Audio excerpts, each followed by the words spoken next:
Friend, मैं सुमन sir इस YouTube channel पर आपका स्वागत है। तो मैं आपको जो करवा रही हूँ ये मैं इन्वायरमेंट करवा रही हूँ, जो आपका कंपल्सरी सब्जेक्ट है यानी कि पर्यावरण। तो पर्यावरण में अपना जो आज का है टॉपिक, उस टॉपिक का नाम है प्राकृतिक संसाधन। कौन सा है? प्राकृतिक संसाधन। सबसे पहले प्राकृतिक संसाधन कहते किसे हैं उसके बारे में मैं आपको बताऊंगी कि जो भी मनुष्य की आवश्यकताओं को पूरा करने में समर्थ जो भी जैव शक्ति होती है, यानी कि जो मनुष्य की आवश्यकताओं को पूरा करने की जो भी जैविक शक्ति होगी, भौतिक होगी, जैविक, भौतिक, पर्यावरण तत्वों आदि को इसमें वो प्राकृतिक संसाधन कहते हैं। जो मनुष्य की आवश्यकताओं को पूरा करते हैं, कोई भी जैसे जैविक हो गए, भौतिक की होगी आदि जो को आवश्यकताओं को पूरा करती है, उसे क्या कहते हैं? प्राकृतिक संसाधन।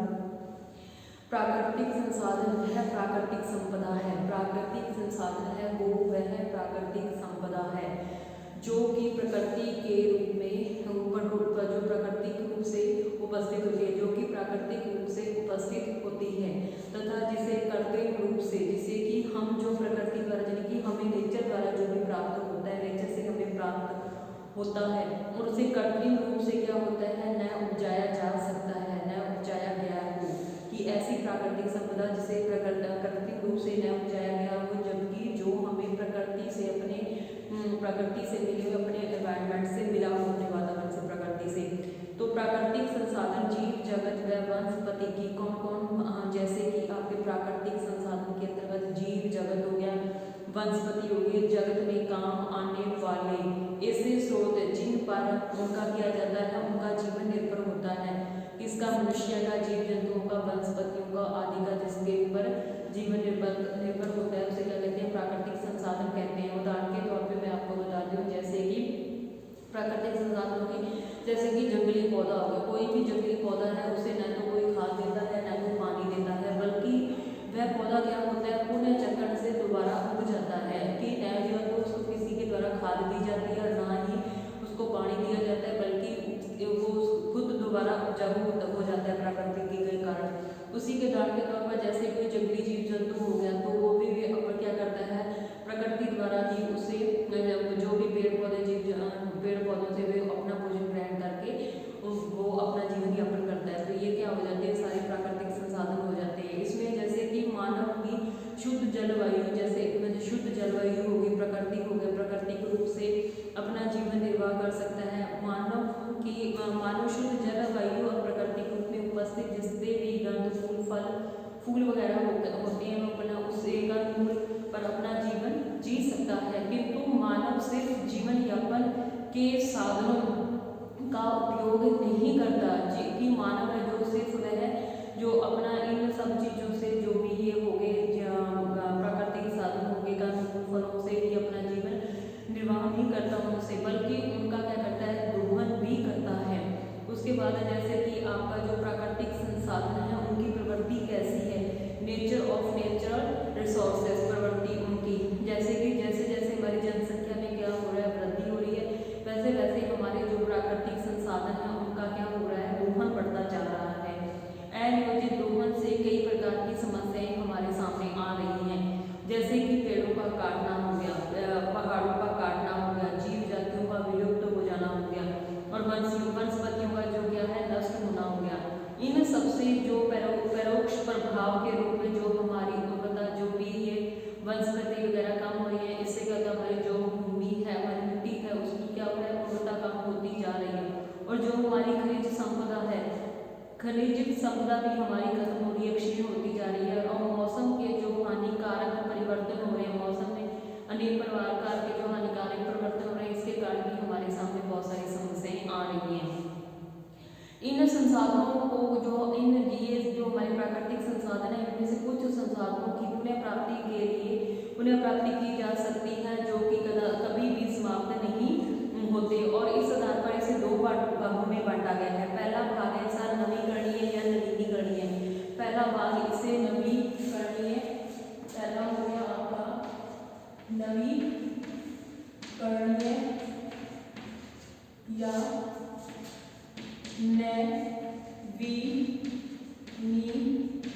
नवीनीकरणीय।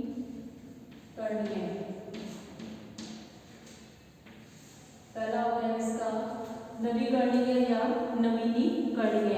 नवीनीकरण पहला हो गया, दूसरा हो गया इसका नवीनीकरण और आगे वाला हो गया इसका नवीकरणीय। नवीनीकरण हो गया, ठीक है, और ये नवीनीकरणीय हो गया। नवीनीकरण और नवीनीकरणीय।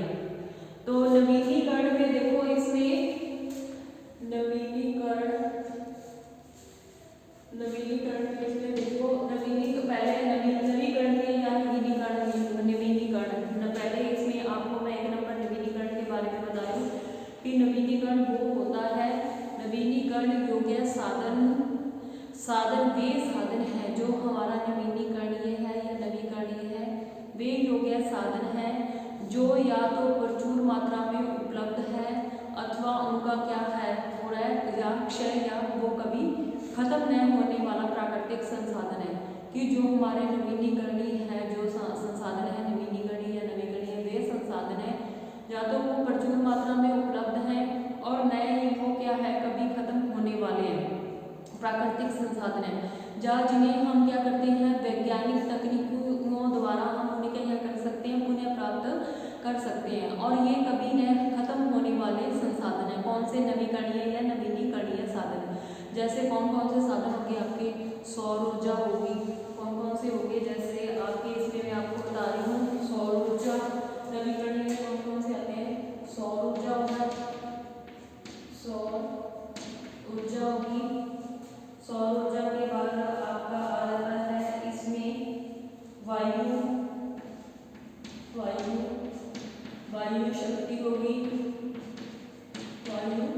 शक्ति होगी, उसके बाद वायु शक्ति होगी और मृदा होगी, वनस्पति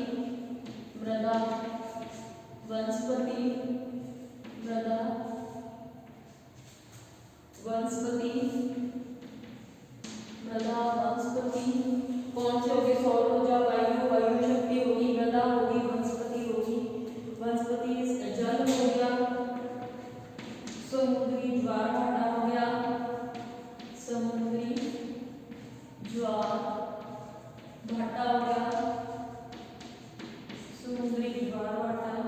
जैव शक्ति, ये कभी समाप्त होने नहीं वाले और इन्हें पुनः प्राकृतिक स्रोत द्वारा इसे दोबारा भी प्राप्त किया जा सकता है कि ये कभी खत्म होने वाले संसाधन नहीं होते। और इसमें देखो क्योंकि यदि इनकी गुणवत्ता और संतुलन बना रहे, यह क्या है वायु क्या है एक अखंड शक्ति है, क्योंकि यदि इनकी गुणवत्ता या संतुलन बना रहे तो यह निरंतर जीवन जगत के लिए क्या होते हैं, जीव जगत के लिए उपयोगी होते हैं।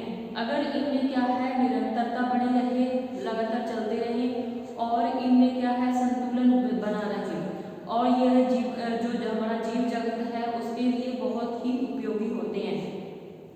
क्योंकि रासायनिक अभिक्रियाओं, कई बार क्या होता है रासायनिक अभिक्रियाओं जो भी इनके अंदर होती है, अभिक्रियाएं होती है, उनकी जो रासायनिक अभिक्रियाएं हैं के फलस्वरूप इनका क्या होता है संतुलन बना रहता है। जैसे ऑक्सीजन कार्बन डाइऑक्साइड होगी, गैसों का संतुलन क्या होता है पेड़ पौधों से बना रहता है, यानी कि जो जैसे हमारी ऑक्सीजन होगी, गैस होगी, कार्बन डाइऑक्साइड होगी, इनका जो संतुलन है किससे बना रहता है, पेड़ पौधों द्वारा इसका संतुलन बना रहता है।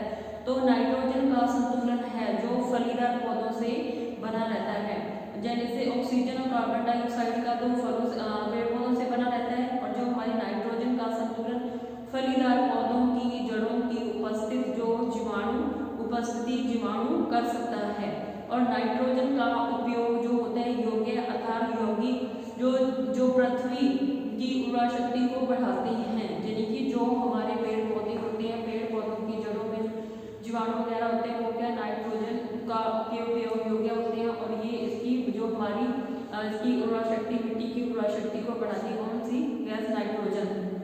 और जो यौगिकीकरण के कारण बादलों और बिजली के चमकने से होता है, जो इनका यौगिकीकरण होता है बादलों के बिजली के चमकने से होता है। अतः जो ये संसाधन है इन्हें क्या कर सकते हैं पुनः उत्पादित होते रहते हैं। और समुद्री प्राकृतिक प्रदत्त वह संसाधन है, समुद्री संसाधन भी मैंने आपको बताया है, समुद्री प्राकृतिक संसाधन प्रदत्त वह संसाधन है जिसमें क्या होता है, जिसमें अंतकाल में होने वाली जो रासायनिक क्रियाओं के फलस्वरूप कई लवण हो गए, अमूल्य रत्न हो गए आदि प्राप्त होते हैं। और इनके जल में ज्वार भाटा शक्ति, इनके जल में क्या ज्वार भाटा शक्ति और ऊर्जा उत्पादन में काम में ली जाती है। और ये क्या होते हैं, अक्षुण होते हैं और वह प्राकृतिक रूप में नवीकृत होता रहता है। और यह जैव शक्ति है को भी प्रजनन द्वारा पुनः प्राप्त किया जा सकता है। कि प्राकृतिक संसाधन वो है जो कि मनुष्य की आवश्यकताओं को पूरा करते हैं और हमें प्रकृति द्वारा प्राप्त होते हैं।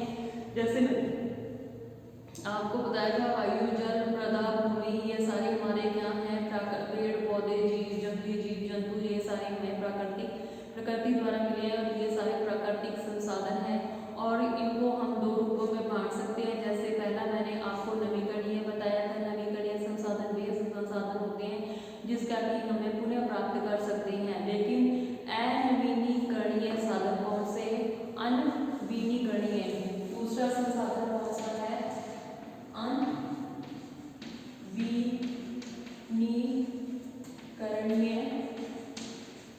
अनवीनीकरणीय संसाधन।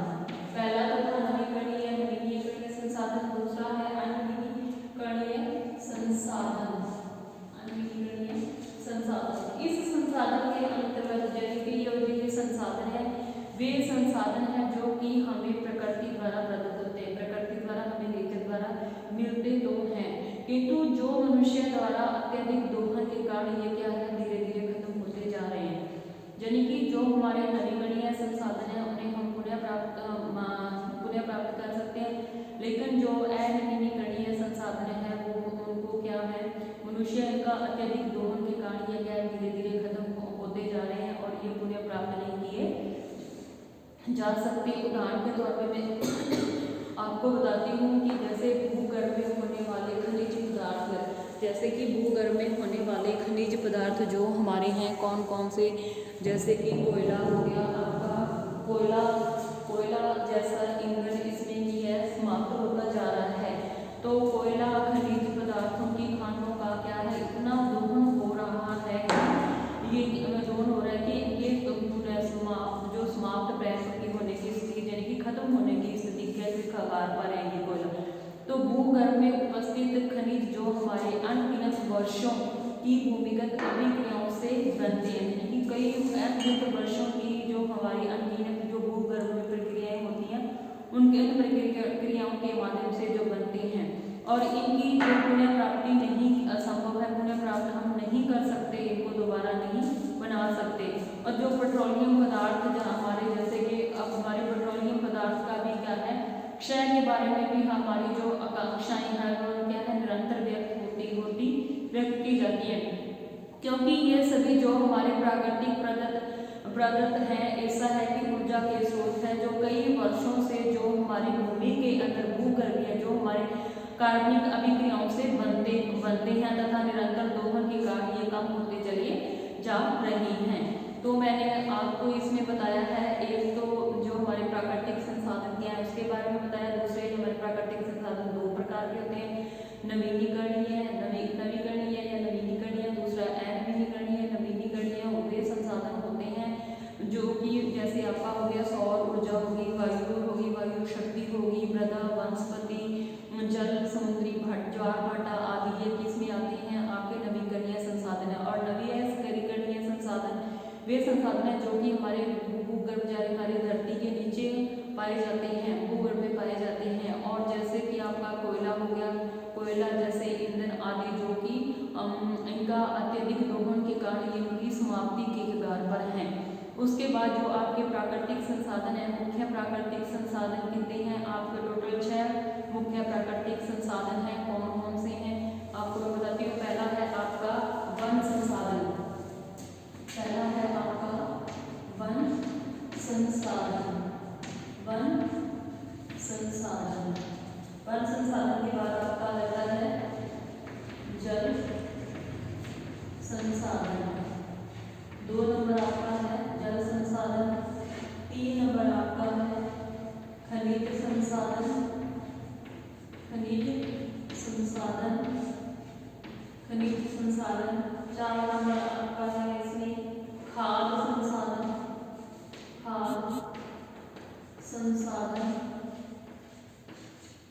5 नंबर आपका है इसमें ऊर्जा संसाधन, ऊर्जा संसाधन। और 6 नंबर आपका है इसमें भूमि संसाधन, भूमि संसाधन। ये आपके हो गए टोटल 6 संसाधन है। वन संसाधन, जल संसाधन, खनिज संसाधन, खाद्य संसाधन, ऊर्जा संसाधन और भूमि संसाधन। आज मैं आपको वन संसाधन के बारे में बताऊंगी। वन संसाधन क्या है कि जो हमारे वृक्ष हैं, वन संसाधन, वन संसाधन में सबसे पहला इसका वन संसाधनों का क्या है महत्व, इसकी क्या इम्पोर्टेंट है, किसकी वनों की, कि वन है वृक्षों का सघन रूप से, जो हमारा है वृक्षों द्वारा सघन रूप से ढके हुए विस्तृत स्थलीय क्षेत्र वन कहलाता है। यानी कि जो हमारी भूमि है जहाँ पे बहुत सारे पेड़ पौधे, जिस भूमि को, जितनी जगह भूमि को पेड़ पौधों ने घेर रखा है वो क्या कहलाते हैं, वन क्षेत्र कहलाता है। वो एरिया जंगल की तरह होता है जो एरिया, वह वन संसाधन कहलाता है, जहाँ पे बहुत अधिक मात्रा में पेड़ पौधे पाए जाते हैं और भूमि को एकदम से क्या करते हैं, तो भूमि को प्रेक्षण की तरह बन जाता है, तो वो क्या होता है, वन कहलाते हैं। और वनों का सदा से ही मानव जीवन में महत्व रहा है। वनों का क्या मानव जीवन में सदा से ही महत्व रहा है। और आदि मानव तो अपनी लगभग सभी आवश्यकताओं की पूर्ति वनों के माध्यम से ही करते थे।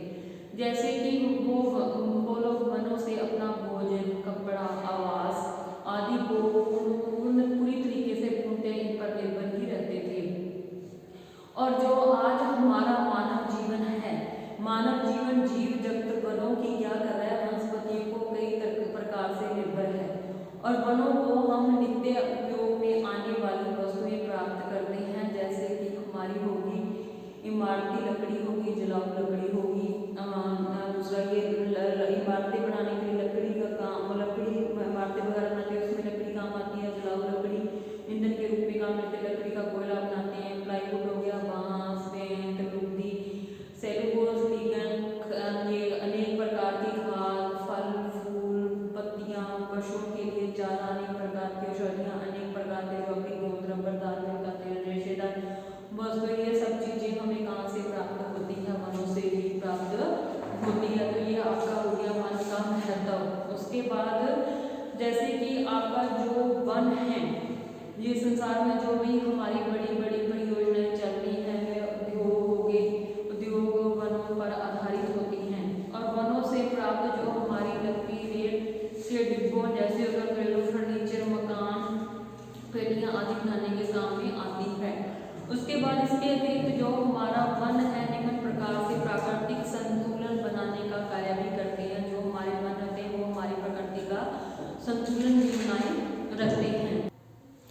वन हमारी प्रकृति का भी संतुलन बनाए रखते हैं, यानी कि हमारी जो प्रकृति का संतुलन भी वनों द्वारा बना रहता है। तो मैंने जो आज आपको करवाया था वो उसमें करवाया था जो हमारे प्राकृतिक संसाधन है। प्राकृतिक संसाधन वो होते हैं जो कि मनुष्य की आवश्यकताओं को पूरा करने में जैव या भौतिकी रूप में पर्यावरण के तत्वों के रूप में पाए जाते हैं, प्राकृतिक संसाधन कहते हैं।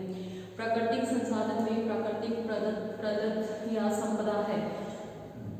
प्राकृतिक संसाधन में प्राकृतिक संपदा है जो कि हमें प्रकृति के रूप में प्राकृतिक रूप से ही उपस्थित होता है प्रकृति में।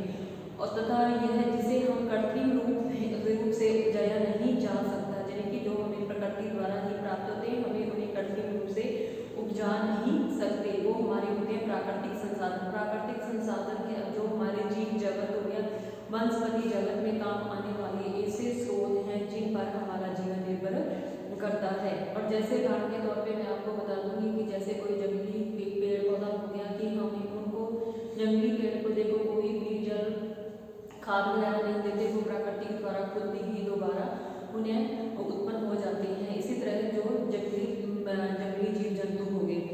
उसके बाद आपका इसमें है जो हमारे प्राकृतिक संसाधन है। प्राकृतिक प्राकृतिक संसाधनों का जो है दोहन है, उपयोग तो प्राचीन काल से ही होता है। जैसे जैसे हमारी जनसंख्या में वृद्धि हो रही है, वैसे वैसे हमारे जो प्राकृतिक संसाधन है उनका दोहन बढ़ता जा रहा है। अनियोजित दोहन से हमारे सामने कई प्रकार की समस्याएं आ रही हैं और इनके अनियोजित दोहन से कई प्रकार की समस्या का प्रादुर्भाव हो रहा है, जैसे कि पेड़ों का काटना हो गया, पहाड़ों का कटना हो गया, जीव जातियों का विलुप्त होना हो गया, वनस्पतियों का नष्ट होना हो गया। इन सब परोक्ष प्रभाव से हमारी जो मृदा की उर्वरता है वो भी कम होती जा रही है और जो हमारी खनिज संपदा है वो भी क्षीण होती जा रही है, जिनकी खत्म होती जा रही है। और जो हमारे हानिकारक, जो हमारे मौसम में हानिकारक परिवर्तन हो रहे हैं वो भी इस समस्या को उत्पन्न कर रहे हैं। तो हमारे जो संसाधन है, प्राकृतिक संसाधन है, उसे हम दो ग्रुपों में बांट सकते हैं। कौन सा? पहला नवीकरणीय और दूसरा अनवीकरणीय। नवीकरणीय वे संसाधन होते हैं जिन्हें कि हम यूज करने के बाद हम उन्हें कृत्रिम रूप से पुनः प्राप्त कर सकते हैं, जैसे कि जिन्हें कि हम वैज्ञानिक तरीकों से पुनः प्राप्त किया जा सकता है। यह कभी खत्म नहीं होने वाले संसाधन होते हैं, जैसे वायु होगी, वायु शक्ति होगी, खंड होगी, वायु शक्ति होगी, मृदा होगी, वनस्पति, जल, समुद्री ज्वार भाटा, जैव शक्ति आदि ये कौन से नवीकरणीय संसाधन हैं, क्योंकि जो हमारी रासायनिक अभिक्रियाओं के फलस्वरूप इनका संतुलन बना रहता है। जैसे कि जो हमारी ऑक्सीजन है, ऑक्सीजन कार्बन डाइऑक्साइड, ऑक्सीजन होगी, कार्बन डाइऑक्साइड गैस होगी और गैसों का संतुलन हमारे पेड़ पौधों से बना रहता है। तो नाइट्रोजन संतुलन, जो हमारा नाइट्रोजन का संतुलन है, जो हमारे फलीदार पेड़ पौधे होते हैं उनकी जड़ों में, जो हमारे जड़ों में जीवाणु कर सकता है। नाइट्रोजन का जो हम उपयोग योग्य है अर्थात यौगिक जो हमारी पृथ्वी की उर्वरा शक्ति को बढ़ाते हैं, हमको यौगिकीकरण के बाद बादलों का चमकना, धूलिकण गिरना आदि से होता है। उसके बाद इसमें जो हमारे प्राकृतिक संसाधन है, वे संसाधन जो हमें प्रकृति द्वारा प्रदत्त होते हैं, किंतु जो मनुष्य के अत्यधिक दोहन से इनका क्या क्षय हो रहा है, धीरे धीरे ये खत्म हो रही हैं। उसके बाद इसमें जो हमारे भूगर्भ में उपस्थित कोयला हो गया, भूगर्भ में उपस्थित कोयला हो गया और आदि खनिज और खानों में होते हैं, इनका दोहन अत्यधिक मात्रा में हो रहा है और ये जो हमारे सांप्रत्य होने की स्थिति में यह खत्म होने की कगार पर है। और भूगर्भ में उपस्थित जो हमारे खनिज हैं वो अनगिनत वर्षों से जो हमारी भूमि के अंदर जो रासायनिक विक्रियाएं होती हैं उन क्रियाओं से बनते हैं और ये पुनः प्राप्ति, इनमें क्या है, पुनः प्राप्ति असंभव है। और जो हमारे पेट्रोलियम पदार्थ के क्षय के बारे में भी हमारी आकांक्षाएं निरंतर बनी व्यक्त हो रही है, क्योंकि यह भी प्राकृतिक प्रदत्त ऊर्जा स्रोत है जो कई वर्षों में भूगर्भीय कार्बनिक अभिक्रियाओं से बनता है। उसके बाद मैंने आपको संसाधन बताया कि प्राकृतिक संसाधन टोटल 6 है। कौन कौन से? वन संसाधन, जल संसाधन, खनिज संसाधन, खाद्य संसाधन, ऊर्जा संसाधन, भूमि संसाधन आदि। तो पहले मैंने आपको वन संसाधन के बारे में बताया था। पहले सबसे पहले वनों का महत्व बताया था कि वनों द्वारा सघन जो ढका हुआ एरिया होता है, जो एक भूमि पूरे वनों से ढकी होती है, वह क्या कहलाती है? वन कहलाती है, वो एरिया वन कहलाता है। और वनों जो हमारे प्राचीन काल में आदि मानव था वह पूर्ण रूप से वनों पर ही आधारित था। वनों से ही वह भोजन, आवास, कपड़ा आदि वनों से ही प्राप्त करता था। आज भी जो हमारा जीव जगत है वो वनस्पतियों पर कई तरीके से निर्भर है। वनों से ही हमें नित्य उपयोग में आने वाली इमारती लकड़ी होगी, ईंधन की लकड़ी होगी आदि, जो हमारी लकड़ी, कोयला, बांस, बेंच, सेलुलोज, लिगन आदि, फल फूल आदि, पत्तियां जो हमारी औषधियां आदि, गोंद, रबर आदि हमें इनसे वनों से ही प्राप्त होता है। और हमारा प्राकृतिक